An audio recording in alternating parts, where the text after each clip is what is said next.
Greetings, hunters.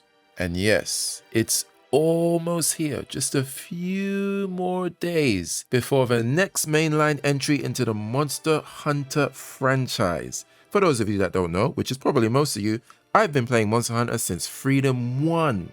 Freedom 1 on the PSP. That's a whole lot of years ago. Since then, the franchise has been through a monumental amount of changes. Some would argue most of the changes are good, others would argue most of them are, not so good. But what can't be argued is that the changes made over time have taken the game from a random, niche, winged dinosaur hunting game to a super popular AAA Steam chart topping title. However, I am a little bit nervous about Wilds. So, allow me to lay out some wins and worries in regards to the game, and we can see how many of these end up being the case after the game comes out. Let's start with the wins. Okay! For a while now, Monster Hunter has been quite confident with how they introduce new mechanics into each game. Iceborne gave us the Clutch Claw, Rise gave us the Wire Bug, and Wilds is giving us 2 weapons, Focus Mode, and the Sacred, aka Chocobo Skin Waiting Room. It's just a matter of time, no copium. On top of this, the much larger environments give life to the ecosystem in far more interesting ways and has opened the door to a myriad of interactions with the environment. What I like about this is how it's going to reward players that master their surroundings in ways that World and Rise didn't. Anyone that's seen any of the under 5-minute arc-veiled speedruns in the beta, you'll notice how a lot of them utilize rocks, slinger ammo, weapon changes, and cool environmental positioning to maximize their output. I love games that have high skill and knowledge ceilings, so this for me is just massive, huge win. Yeah! I'll be honest with you guys, just to be super transparent, I didn't think that Arkveld was worthy of being the flagship monster, you know what I mean? I thought Radar was a lot cooler looking and was he had far more of the flagship energy, if that makes sense. But I do have to say that after seeing Arkveld in motion during the second beta, I basically had to fix my face and eat my words, because Arkveld does look quite spectacular. The lineup in Wilds, they don't only look good because we're no longer in 2018, back in the Worlds era, right? Of course, the monsters are going to look far better. But I also like that they've got a lot more different kinds of monsters compared to the previous 2 games as well. I think we can all agree that for a game called Monster Hunter, it is a bit weird that most of the monsters that we fight are wyverns, right? Or some kind of winged beast or wingless beast that has still got wyvern in the name for some reason. So, it's a pretty nice breath of fresh air to finally see a bit more variety going on. But more importantly, I think the way that the monsters fight is where it really starts to shine. Each creature seems to have a much larger number of attacks, and I enjoy the way some of the attacks cause the monster to enter this special state where you can get a topple if you use your focus strike during the animation, right?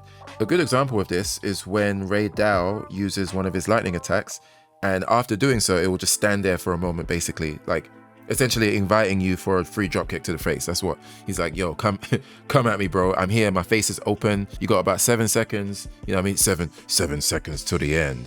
Shout out to Sephiroth from Final Fantasy VII. And again, the reason why I label this as a win is because it goes back to the overall game mastery and how a player who masters these moments will be able to feel like a god.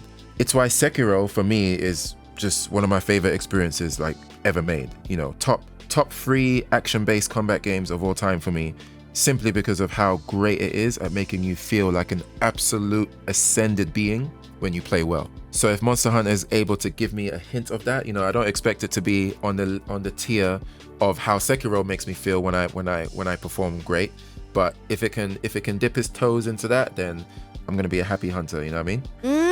Yay! I know this is a bit of a weird entry because we all know there's probably only around 13 people in the world who even know what the Monster Hunter story is. And then from that 13, there's probably just 5 of them who actually care about the story.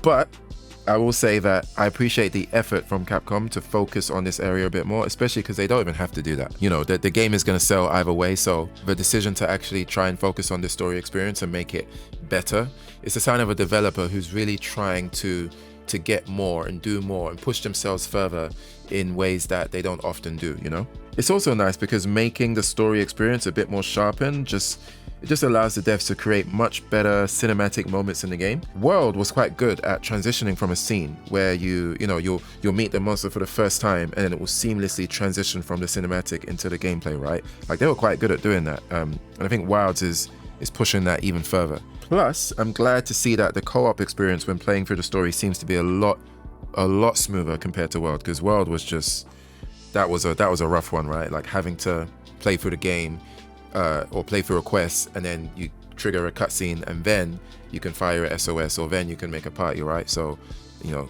I hope long gone are those days, and I hope they never return, to be honest. So those are my 3 major wins for the game. Of course, there's going to be some smaller elements that I'm hyped about, but I don't want to make this video too long, especially now that I'm about to talk about my worries. So get your tomatoes ready. Just go to the nearest market, go to the nearest grocery, pick up the largest tomatoes you can find, the largest, juiciest, the tomatoes that are going to make the most explosive impact when thrown, right? Get those ready, because based on what I'm going to say, you might need them. In fact, I think you may need to arm yourself with an apple pie in addition to those tomatoes, because I've got a potentially hot take, which is, I don't think focus mode is exciting. And you know what? I'm going to touch my hot take with a firestone, and I'm going to evolve it from hot take to volcanic take, right? Evolution, Pokemon evolution. I got my firestone. I need to defeat, what's his name? Lieutenant Surge? Wait, no, that was a thunder Pokemon, right? It was who was the one that had the grass? Was it Erica? I haven't played the Pokemon Red and Blue for thousands of years, but anyway, you get what I'm saying. Hot take has evolved into the volcanic take. So not only do I think that focus mode is not exciting, I also think that the clutch claw is just better, like flat out, just far better. All right. Let me explain. Jeez. That was a lot more than just tomatoes and pies, I'll tell you that. In my opinion, focus mode is just bland because it's not a very engaging mechanic, all right? And that's a key word I really want to drive home, because it's going to come into play a bit later in the video, but engaging is the word I want to focus on here. So wounds open as you fight the monster, right? And then you can choose to hit those wounds with regular attacks to break them, or you use a focus strike to get bonus damage. That's it. To me, it's too passive. It's mostly a passive mechanic that doesn't really encourage you to engage with the monster in any other meaningful way. Now, does it have to make you engage with the monster in a different way? No, it doesn't. Clearly, maybe that's not the purpose or the intent behind this mechanic. I just think it's a shame that it doesn't, because that is what, for me anyway, that's what made Clutch Claw so interesting.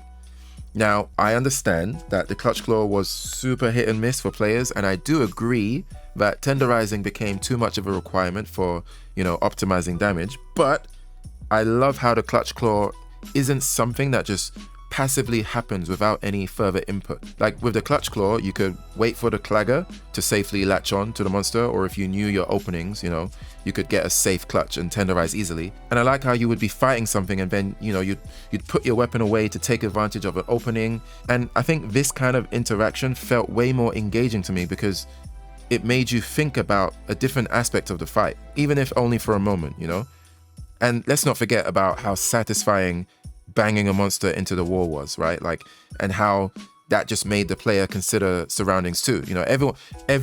Everyone's had a moment where they launched a monster towards a wall and they missed, or they were just out of range, and now the monster's big mad, so you can't do it again until they've chilled out, right? Like these moments added an extra layer to the gameplay, it's just a layer that I think focus mode and a wound system, it just doesn't have, And me saying this isn't a request for Clutch Claw to return.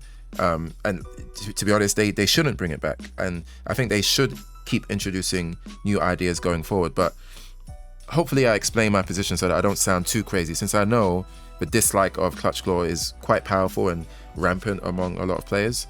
I just want to do a good job to really communicate the logic behind what I'm saying, right? I just think that the kind of engagement and the extra layers of gameplay that the Clutch Claw introduced, not just from tenderizing, but from picking your moments to latch on.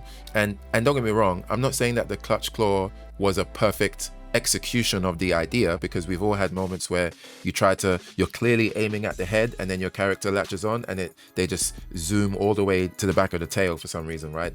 That sucks, right? So I definitely want to make sure I'm highlighting where the clutch claw was wasn't really well designed.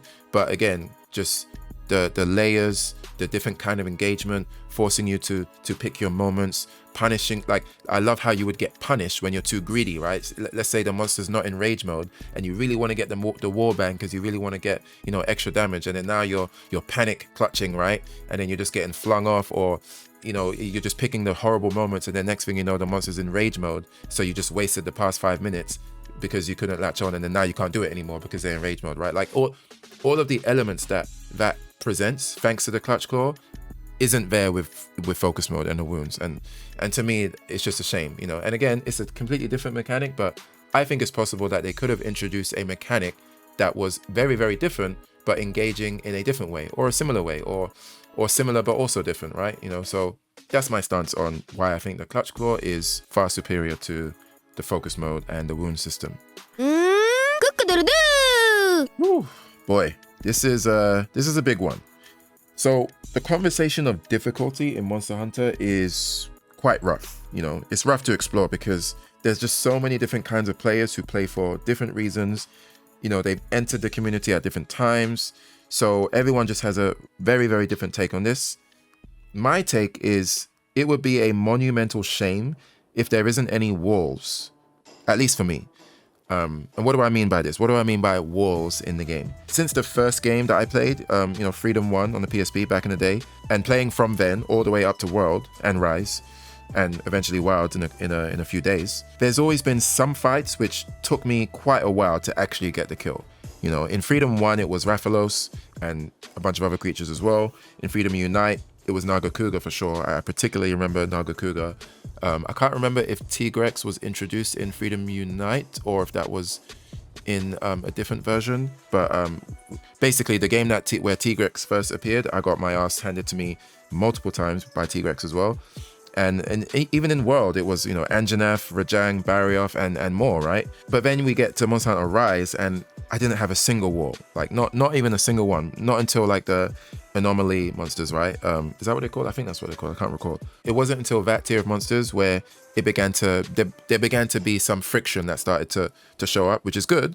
But for me, it's just way too late into the game, for that kind of trouble to finally start appearing. And of course, every player is going to be different. They're going to have a different wall due to playstyle, weapon choice, game experience. And just to make sure it's clear, like, I'm not saying that every monster needs to poop in your mouth before you get your first win, right? Like, Great Jagras and Chatacabra are clearly intentional easy mode fights, and that's fine. I think that, sometimes it's also about progression. You start with these monsters and then you progressively upgrade as a hunter, and then you have more and more difficult encounters.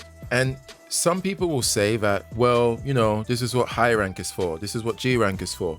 But the problem I have is that high rank is just slightly advanced low rank, in that it's not really that much more difficult. The only thing that really makes high rank difficult really is that when you first enter from low to high, monsters are doing more damage because you're still wearing low rank gear.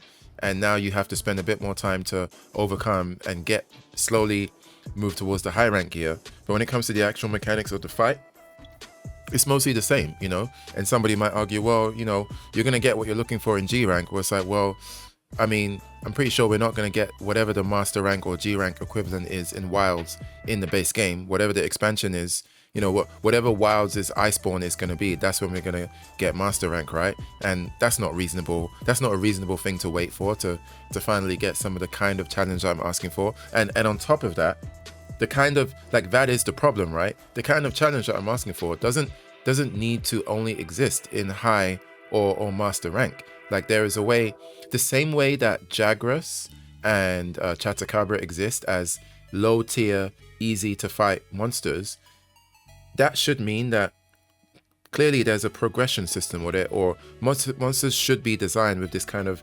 slowly, incrementally increasing difficulty in mind. If Chatacabra is easy mode, then there should be another tier that is a bit harder, and then another tier that is a bit more challenging, and then it slowly increases. But the problem I'm having is that most of these monsters are going to be going down in a single hunt for the most part. I'm not ignoring people that will struggle against Ray Dow or people that will get their ass kicked by Gypseros, right? Like, it's going to happen. But generally speaking, I'm not seeing this incremental increase. It feels more like flat out, we want to make the game a lot more accessible to the average player. So we're going to have this kind of vibe. We're going to have it similar to how we had it in Monster Hunter Rise, which quite notoriously, a lot of people, even people that really enjoy Rise, I have heard a lot of them also say that, yeah, Rise is fun, but it is the village stuff and low rank, high rank is very easy. And I just don't want to see that in Wilds. So I'm fine with there being easy fights, but I just don't think it's good design for this kind of game to have most players one-shotting new monsters for the first time, which is the direction that the game seems to be going in, you know, similar to Rise. And I do want to take a quick side tangent. Well, I say quick, but, you know, I got a lot to say about this topic, so it's definitely probably not going to be as quick as I think it's going to be. But the word elitist, this word gets thrown around quite a lot against players like me, you know, typically what they call quote unquote veteran players or players that have been around long before World. We often get this kind of comment thrown towards us because of the perspective that we have, or if we have any kind of perspective that asks for challenge to be brought back. Just the moment an OG Monster Hunter player mentions the word challenge or friction or wants things to be harder, these kinds of words get used, right? Or not even just words, but comments like, oh, you know, this isn't a Souls game, or if you want it to be harder, just take off your armor or use a weak weapon, which is just an annoying critique because it doesn't have the insight that the speaker thinks it does. Wanting something to be a little more challenging is a critique towards the designer, not the player, especially when the designer has created a series of games in which the vast majority of them did have this kind of friction. So when said designer puts out a new experience which seems to be lacking in this area, it's understandable to critique it. Unless the designer straight up says, we want this experience to be easy, we want most players to defeat most monsters with zero trouble in the first encounter, right? If they're saying that, then it wouldn't make sense for somebody like myself to turn to them and be like, oh, but challenge, I want it to be more. Well, it's like, no, they've told you what their goal is, so you just accept it and play the game, or you don't accept it and you don't play the game. Simple as, right? But because that's not the case, then it is reasonable to request this kind of challenge or this kind of friction. Keep in mind, the challenge, by the way, the challenge that I'm asking for isn't the most like over the top thing where it's like, oh, I want everything to one-shot you. You know, even when a mosquito lands on your shoulder, I want you to just die. It's possible to design something where encounters are expected to make you triple cart once or twice before overcoming the odds. Like this kind of request isn't the same as asking Monster Hunter to be a Souls-like, which again is common critique from people that disagree with this perspective, that, you know, they'll levy this kind of critique back at you, which I don't think is fair. If somebody is saying stuff that makes it sound like they want it to be harder than Sekiro and Bloodborne and all the Souls-likes combined, then I think it's fair to say, well, have you taken a moment to realize that Monster Hunter is not a From Software game? It's not made by Miyazaki, and clearly Capcom has a different direction with that, right? Or with this franchise, right? That's a much fairer critique to lob at somebody who's making that kind of assertion or that kind of request, right? And also, I am aware that monsters are quite hard to balance around multiplayer, but what I'm more so speaking of is the single player scaling, you know? And I think if a monster is a pushover when playing solo, then it's going to be basically a turbo pushover when in group play, right? Another worry of mine comes from basically the Monster Hunter team potentially being quite apprehensive about putting fights like Elatreon in the game again, like especially after the review bombing, you know, that happened when that encounter first came out. I think the devs seem to be quite tapped into the community and make decisions based on feedback, which is a gift, but also a curse, depending on how it's listened to, right? Sometimes as a creator, you have to balance making the game you want with the audience you're marketing it to. And it would be a shame if they wanted to make more Elatreon kinds of encounters, but opted out due to, you know, potential backlash. Good morning! This is another area which is kind of tricky as well, and it's probably causing the most division in the community, I'd say. Some players like this whole downtime essence, you know. You go on a hunt, you go back to camp, you gather your materials, you know, you craft stuff, you check your farm, You make sure you've got all of the potions that you need. You've got your buffs, right? Like, some players like this downtime between hunts to prepare, and they don't mind the slower gameplay loop of that. And then some players prefer to get into the action a lot faster, and they don't mind more automation in service of getting to this faster. And I'm not going to say that one side wants Monster Hunter and another side wants Monster Fighter, because I think that's too harsh of a distinction, and it removes a lot of the nuance between both camps. Personally, I prefer the slower nature of preparing, and it's a problem for me when other aspects of faster design start to show its head in weapons too. For example, as a mostly ranged weapon user, I'm not really a fan of the bow having their coatings tied to a gauge and completely removing the need to keep coatings in the inventory.